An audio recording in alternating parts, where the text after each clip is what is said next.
Hi guys, welcome back.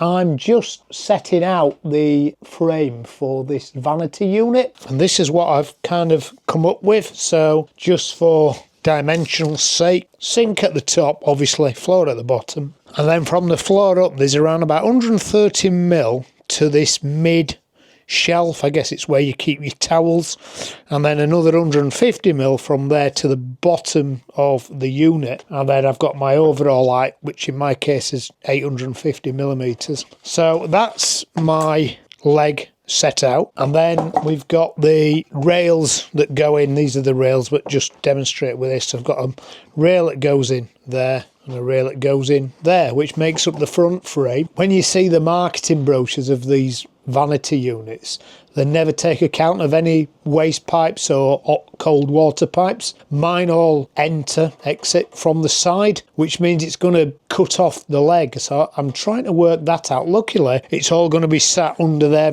I measured my pipes, it's going to be sat sort of there and the bottom's there. Trying to work out what to do with the back left hand leg. There isn't a back right hand leg because it's in the corner. Because if I notch out for a pipe to go around it, there's nothing left. So do I make a thicker leg so I can notch around the pipes? The pipes have to be boxed in anyway. Do I just box the pipes in as tight as I can and then just cut the leg short and stand the leg on it? That's probably my preferred route at the moment. And then to join them together, as I said in the last video, I'm going to use this Enjoywood Dowel Jig. Now it's something I've never really used before, because when I join something together like this, I would either use my domino or just hand cut a little stub tenon. Looking at the instructions of this, which is quite comprehensive to be fair, it's all really based around fitting panels together. And actually it does three things. It inserts a standard dowel, which is what I will be using. You can have some knockdown fixings, the cam fixings, which is useful, but not for what I'm doing here. That's the drill bit for the cam. These are the drill bits for the dowels, various sizes. I'm going to be using 8mm, and it looks like 8mm is a preferred size because there's two 8mm drill bits and then a 7 and a 10. Faceplate already comes with installed 8mm, three of which. There's another one in the box there, and then there's a 7 and a 10 which you can interchange these for. There's also one on the top, and then there is a spacer bar which helps you to space out your dowels, and also if you want, you can actually use this jig to drill out holes for adjustable shelving like that. There's quite a lot of instructions in here.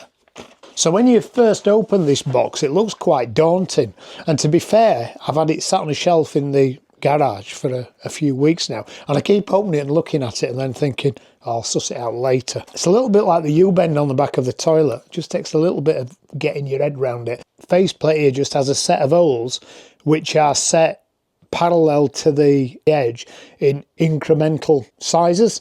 So basically you pick out your spacing to set this from the edge and then just put the two fixings in. So it basically does that, fix it in a variety of distances relative to the holes in the middles to get your spacings from the edge, which works really well for edges of boards. In fact, if I'd have used this for my desk build last week rather than putting some dominoes in. However, one thing the instructions don't address is what I'm trying to achieve here by putting two dowels in. I actually just want to put two dowels in and then two dowels in the leg and locate it in. Now doing that with the domino jointer would be really easy. You can just strike a pair of matching lines, reference it from the face, put a domino in, and you can set the domino to give you a little bit more width if you want. So rather than having your domino tight, you can have a little bit of float to align or help you align the rail in the right place. Now with a dowel you can't do that. You've got to be absolutely spot on or else it just's not going to work, which bothers me a little bit. There doesn't really seem to be a lot of referencing points on the dowel. So I think I've sussed it out. I've been playing with it about 10 minutes, quarter of an hour, and I think I've worked out a way to do it. But rather than drill holes in my new machine timber, I've got a bit of 2x2 in there. I'm just going to cut a piece of, have a trial cut. Just need to point out that this dowel jig is 1/10 of the price of a domino. So, actually, I lied, it's not 2x2, it's 2x3. I was looking at end profile on the shelf. I thought it would be a 2x2, but it doesn't really matter for what we're going to try and do here.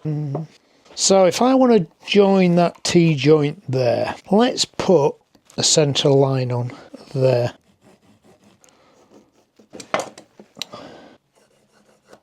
Centre line 2.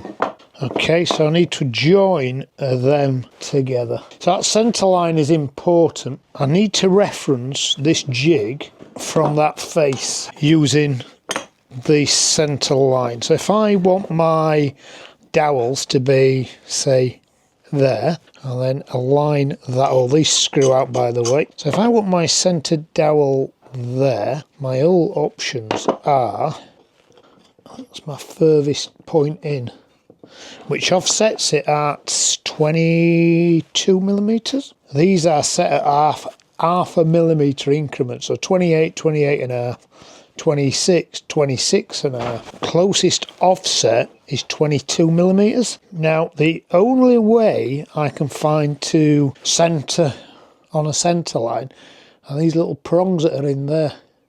So I'm going to center that on that line there. So I can centre that on that line, and then I can drill that hole, then I can flip it around and I can drill that hole. And this is what I was saying about it's better for boards, because these holes are linear.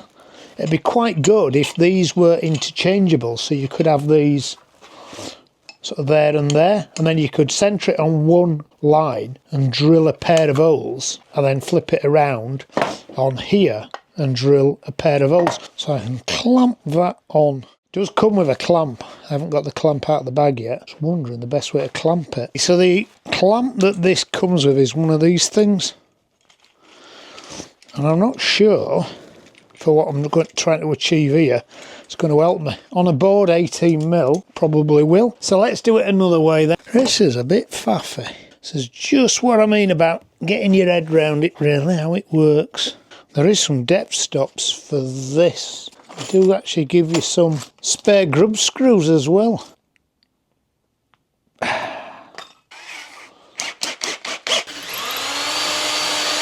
Longer than that because of the... So that's one in.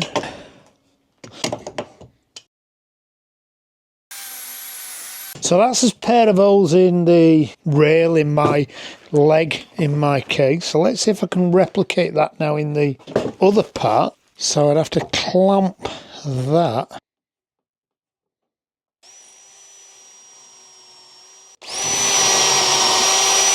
There's his holes. Hopefully the holes are deep enough. Can I get them holes and them holes to marry up? There's only one way to find out. Dowel. Dowel. It worked. A lot more faffing about than it would have been with a domino, but a lot cheaper, and it's flush. So I've got it to do what I need it to do, even though appearing from the instructions they don't actually expect you to do that with it. But that's good. It means I can actually put my frame together using this method. It's just how precise you are with marking out, really, and making sure you're centred on them lines. There's no wiggle room. Oh yeah, and I broke my dowel virginity. So using this principle, I'm now going to mark up my frame. Do you guys use dowels? What do you think to dowels? Right, let's put this frame together.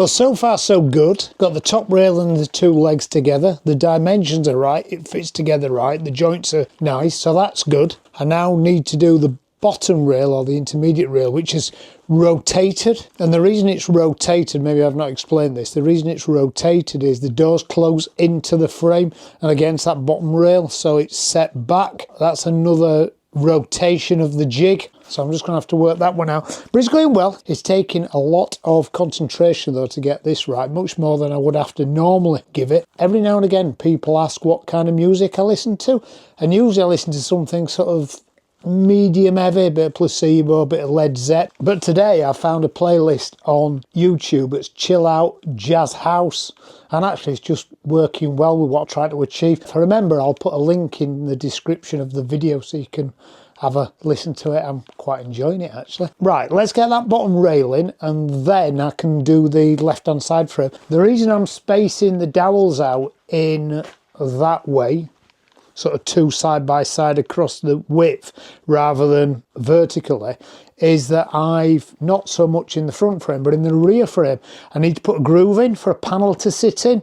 So if I'd have put the dowels in the other orientation, then when I put the groove in I just actually groove out the piece of timber that the dowels are sat in. So the way that they are inserted now, it almost means that the dowels are going to be straddling the groove. So I just did them that way. I didn't want to do the first frame vertically, the side frame horizontally, because again it's just too much information for my little brain to process.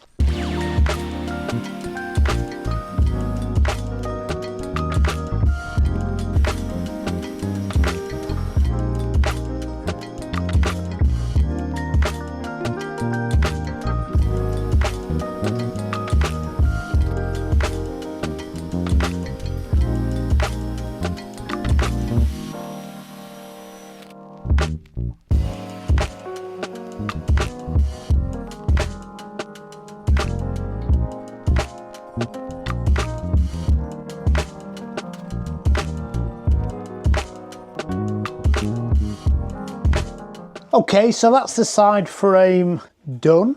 That's turned out quite well. So I now need to put another frame on this side that will encompass a panel eventually. Right, not as good at balancing as I thought. Two pieces here I need to cut down. So I could put the long leg on the back. So I'll cut these two to length and get the left hand frame on, and then that's the framing and the doweling done. And then I'll have a little play with that doweling jig and see whether I can have a go at them knockdown fixings, just out of curiosity.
Okay, so let's just see if we can quickly just do the other functions with this. So I've just moved this out and refixed it so the holes are in the centre of this piece. This is just an old spoil board, so let's just drill an hole like that. This, of course, with this narrower board, this clamp works and actually works very well.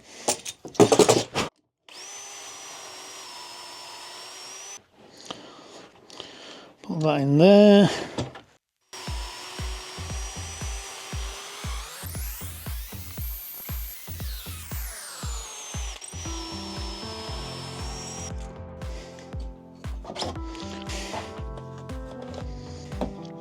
So that fits there then. That's perfect. If you're making a cabinet and you want to join either two boards together, or you want to join a corner board like that, clamp it up, glue it up, absolutely perfect. That was really easy out of the box, didn't have to think too hard about that. Right, how does this other thing work then? So I need to drill this bad boy, really big one, ultra sharp, through there. I need to do it in such a way I don't drill all the way through.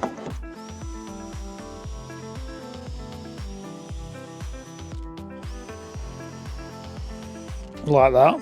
That in there. That in there.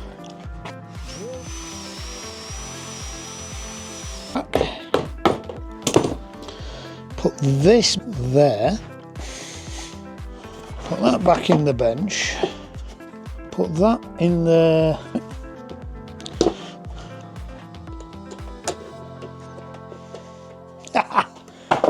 Shame I've done that, but wowzer, that was complicated. It's got a good hold. There's nothing wrong with the eccentric fixing. It's just the eccentric joiner that's the problem. Right, like a lot of these things, the actual tool works. The instructions are not very clear. So what I did with it early on the vanity unit is not covered in the instructions, but I figured out a way to make that work. Joining boards in either flat or 90 degrees is really easy. If that's what you want to do with it, then it's perfect. If you want to put the eccentric fixings in, it works. It's just figuring out how to make it work. Once you do, it's okay. You do end up having to drill a lot more holes. You're actually drilling, I think, 5 holes. One on the side for the eccentric fixing, the long one for the pin, then the nylon insert with the pin on the other piece. But to actually get it all to line up, you need to drill 5 holes with a jig, relocate the jig for the 3rd drill. Quite complicated, but I've got there in the end. Of course, once I'd dialed it in, the drill bits and the little depth stops, I wouldn't be breaking through there, but if I'm honest, I've lost the will to live there for 10 minutes. But anyway, it works, that's the thing. If some numpty hadn't have drilled all the way through there, it'd be fine. So I'd be happy now to build a cabinet, should I have to. So I'm going to call this video here, primarily because I need to go shopping for the next bit of kit to build that, which is the shelves, the side and the bottom. Then in the next video, I'm going to run some grooves around to fit the boards that I'm going to buy in the bottom and the sides, which will actually give everything stability. And then once I've done that, it's just a case of sliding it in the opening or taking the sink out, fitting it, putting the sink back on, and then I've got some doors to make. But in the next video, I'm going to have a play with this bit of kit when I'm putting the grooves in, which is a Fonson router jig.